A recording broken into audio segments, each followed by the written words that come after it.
Matthew 5:23-25. So if you are presenting a sacrifice at the altar in the temple and you suddenly remember that someone has something against you, leave your sacrifice there at the altar, go and be reconciled to that person, then come and offer your sacrifice to God.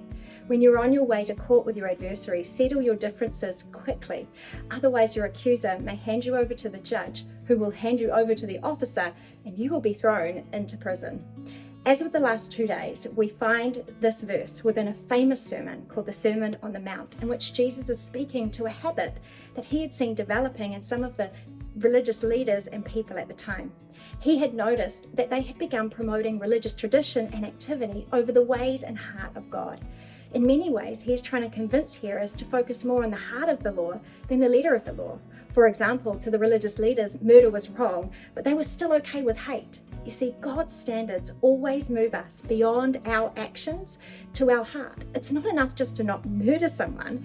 He wants us to deal with the anger, the hate, and the bitterness too. And this is the context that we find our passage today. We see all throughout the Gospels that Jesus prioritizes relationship over religion. Think about his life. He always ate with tax collectors and sinners. Remember the time he healed the woman on the Sabbath? Jesus was showing us that it's about people over protocol.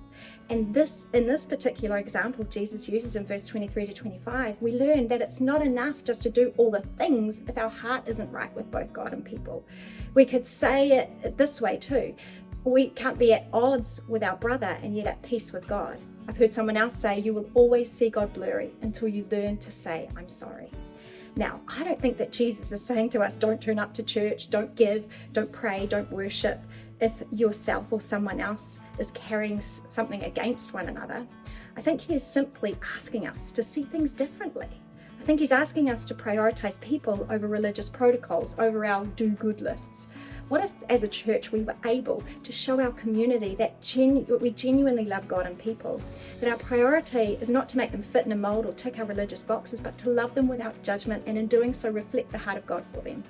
I wonder if today there is someone in your world who could do with some prioritizing. Is there a conflict, a rift, a wrongdoing that needs some reconciliation?